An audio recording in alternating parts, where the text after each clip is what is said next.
Boa noite, gente. Eu sou a Júlia. E eu sou o Rafael. E começa agora mais uma edição do podcast Repórter Unesp. No programa de hoje vai rolar uma conversa sobre a história do movimento sindicalista em Bauru e no Brasil. Vamos falar sobre greves e sobre a reforma trabalhista. Com tantas nomenclaturas, greves e a atual situação do nosso país, é normal a gente se sentir perdido.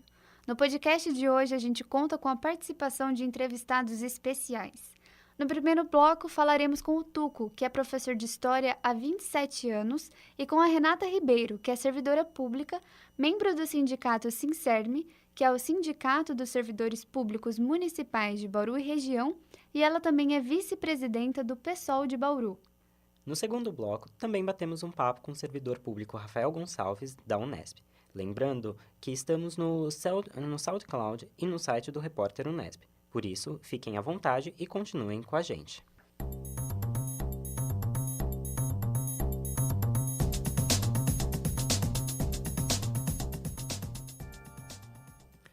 Para começar o nosso programa, a gente explica o que é um movimento sindical. O sindicalismo é um movimento social liderado por trabalhadores de um mesmo segmento. Eles se reúnem em sindicatos para a defesa dos seus direitos e interesses. Os sindicalistas se comportam seguindo aquela premissa da democracia que, por definição, tem o povo como um agente importante do governo. Então, isso significa que os sindicalistas têm um papel muito ativo na sociedade quando se trata de defender os seus, entre aspas, porque, são os trabalhadores que lutam pelos direitos dos trabalhadores. No Brasil, o sindicalismo surgiu depois que os estrangeiros europeus vieram a trabalho para cá.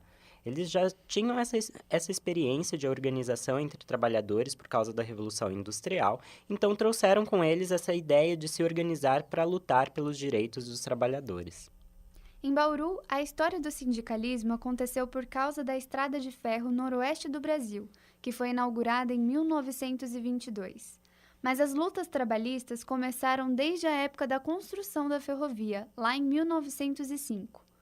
Bom, você deve imaginar quais eram as circunstâncias de trabalho das pessoas que construíram a estrada de ferro tanto tempo atrás. Era um trabalho super perigoso, pesado e arriscado. E além dessas condições precárias que a gente consegue imaginar, tinha também ataques dos indígenas da área, doenças endêmicas como a leishmaniose, que, por sinal, curiosidade, sabia que a leishmaniose é conhecida por aí como úlcera de Bauru por causa da grande quantidade de trabalhadores da ferrovia que eram contaminados? Júlia, isso é horrível. É horrível. Bom, pois é.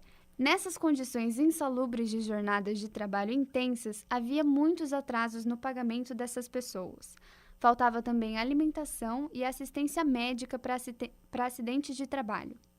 E como forma de protesto a essas condições horríveis a que os trabalhadores eram submetidos, a resposta foi a revolta contra os empreiteiros, que eram os empregadores. Então fizeram paralisações e denúncias que dificultavam o recrutamento de outros trabalhadores. Mas vamos voltar para o contexto geral do Brasil.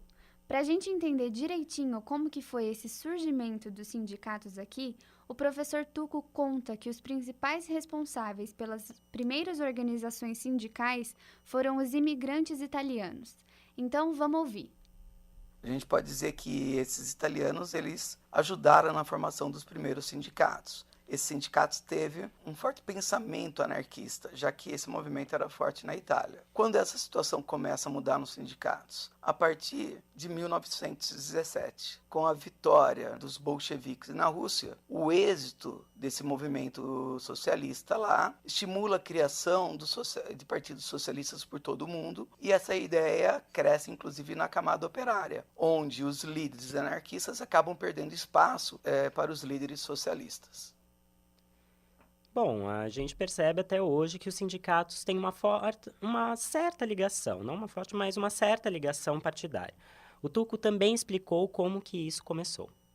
A gente pode falar que essa presença dos líderes sindicais associado a partidos políticos é algo que começa a aparecer principalmente a partir de 45, após o primeiro governo de Vargas. E ele ganha uma importância maior no momento em que a ditadura militar ela vai chegando ao fim. Nesse momento, com a abertura política, as pessoas voltam às ruas reivindicar os seus direitos de democracia, de participação na vida política e também de liberdade sindical. Até então, esses movimentos eram reprimidos. Então, agora a população ela sai às ruas e a camada política ela vê nesse aparelho sindical a possibilidade de obter ambições políticas. É nesse sentido que muitos líderes sindicais unem-se a partidos políticos. Eu tenho sempre os dois lados para a gente analisar. Isso acaba sendo benéfico na medida em que eles ganham uma representatividade dentro do cenário político, dentro do parlamento. No entanto, tem um lado negativo. Acaba sendo massa de manobra dessa camada operária na obtenção de votos. Na era Vargas, o presidente começou a regularizar as ações dos sindicatos. Como ele era populista e tinha sempre um discurso a favor do trabalhador na ponta da língua, ele logo quis se infiltrar nesses meios para ficar a par do que estava rolando. O Tuco explica como que Vargas intervia nos sindicatos. E Vargas controla essa camada operária através daquilo que nós chamamos de sindicalismo pelego. Ou seja, os sindicatos tinham que estar atrelados ao Estado. Todo sindicato não reconhecido pelo Estado simplesmente não era visto como um órgão representativo dessa camada operária. Como Vargas controla o Estado, ele controla um nível de reivindicação dessa camada operária, impedindo a influência dos anarquistas, que já haviam perdido espaço para os socialistas, e tirando também os socialistas dessa camada operária, de liderança dessa camada operária. Então a gente tem um sindicato que defende os interesses da camada operária, mas atrelado totalmente e controlado pelo Estado. Dessa maneira, Vargas continua tendo apoio da burguesia. Quando se escuta sobre Getúlio Vargas, lembramos de como ele lutou pelos trabalhadores. Mas será que ele era tão bonzinho assim? Como que essa camada operária vai fazer greve, se Vargas já está defendendo ela? Isso é interessante também para o burguês, o dono da fábrica, que tem que conceder algumas leis, algumas conquistas, mas não tem o seu operário se radicalizando, fazendo greve, o que levaria a conquistas muito maiores. Uma das maiores conquistas da era Vargas foi a criação do Ministério do Trabalho, mas ele prejudicou as atividades sindicais. O Tuco explica. A criação do Ministério do Trabalho, ela tem essa função mesmo de defender a camada operária dentro dessa política populista, mas também aquela função de manter o operário sobre a tutela do Estado. Só para pegar a origem disso, isso é uma característica que quem instaurou foi Benito Mussolini, com a chamada Carta del Lavoro, a Carta do Trabalho. Então, o que na Itália fascista recebeu a denominação de corporativismo. Então você tem que estar sempre associado a corporações, a grupos que estão atrelados ao Estado. Como o Estado defende os interesses desses grupos, você não precisa lutar, já tem o Estado defendendo os seus interesses.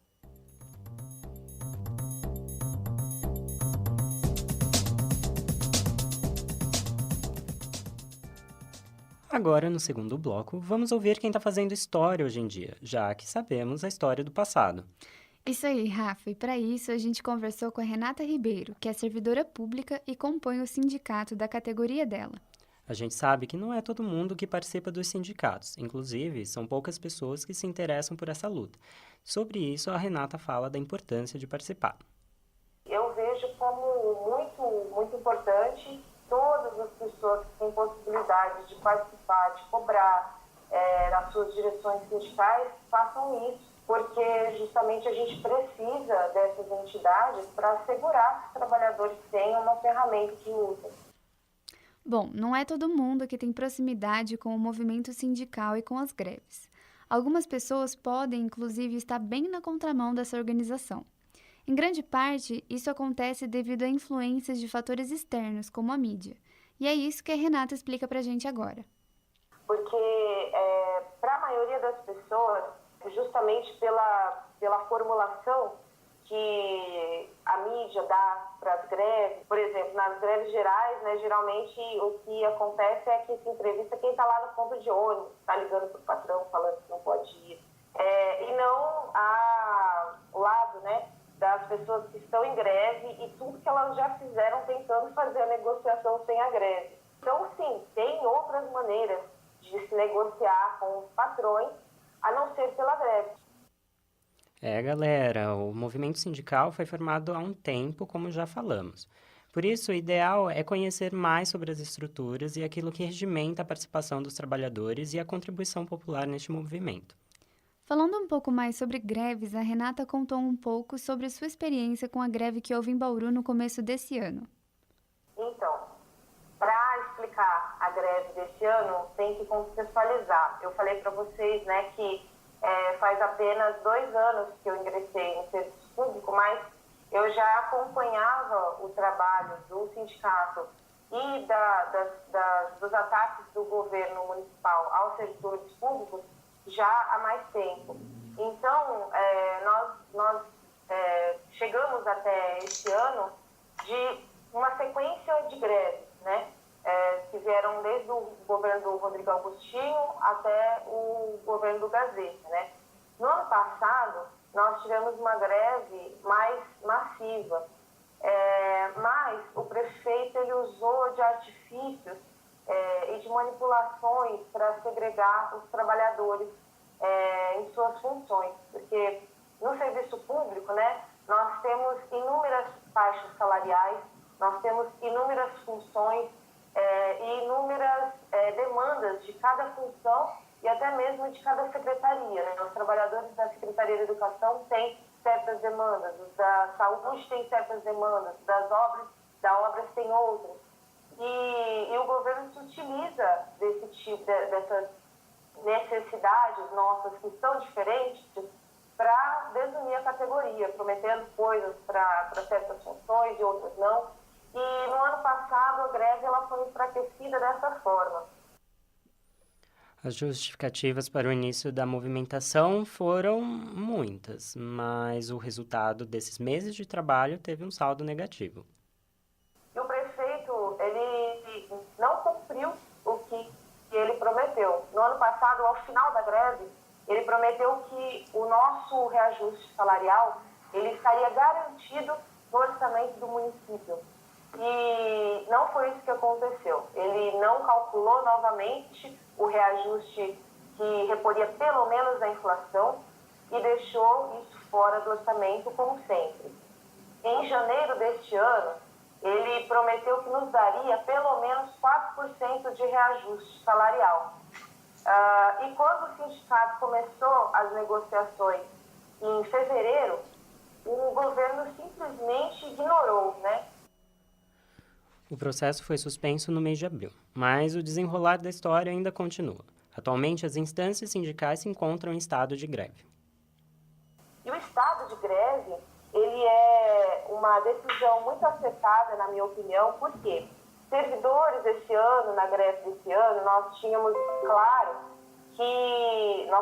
claro que não era só uma questão salarial. Entra no bojo da greve desse ano também a questão do plano de saúde dos servidores, que é uma coisa que está ameaçada também. É lei que os servidores públicos precisam ter um plano de saúde, mas não está na lei exatamente como esse plano se dá. Hoje em dia, ele é feito de uma forma que a maioria dos servidores utiliza, principalmente para colocar as pessoas mais frágeis das suas famílias. Lembrando que estado de greve não é exatamente uma greve, mas também não representa um estado normal do serviço público, não é mesmo, Rafa? É isso, né, Ju? Tem que pesquisar para saber melhor sobre essas instâncias e o tratamento dado a elas. Bom, pessoal, o nosso programa está chegando ao fim e para fechar com chave de ouro, a gente bateu um papo com o Rafael Gonçalves, que também é servidor público e trabalha aqui na Unesp de Bauru. Para contextualizar, o Rafa foi eleito pelo chapão do sindicato para a Câmara Central de Graduação e faz 15 anos que ele trabalha aqui na Unesp. Se tem uma coisa que o Rafael entende, é sobre greve. A gente perguntou para ele como que funcionam as movimentações para decidir greve ou não.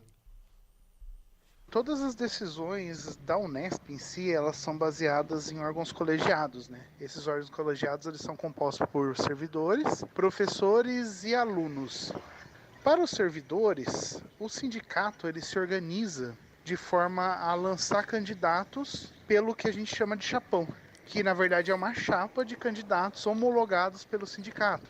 Então são pessoas que estão articuladas para trabalhar nesses órgãos colegiados. E a gente se articula para, na verdade, discutir as pautas antes de que elas passem nos órgãos colegiados. Ele reforça que todas as discussões e decisões são feitas em conjunto.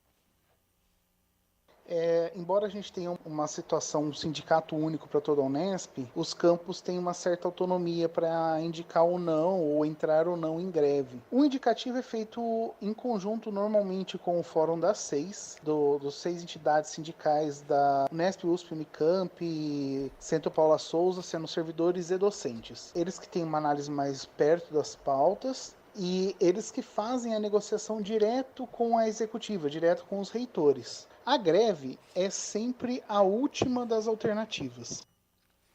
A gente percebe, né, Ju, pela entrevista da Renata e também do Rafael, que a greve é um tipo de mal necessário, né? A greve é uma coisa assim mais radical, ela para com tudo e com todos, mas pelo que eles falam, se não for assim, de que outro jeito as pessoas conseguem parar para prestar atenção no que está acontecendo, né?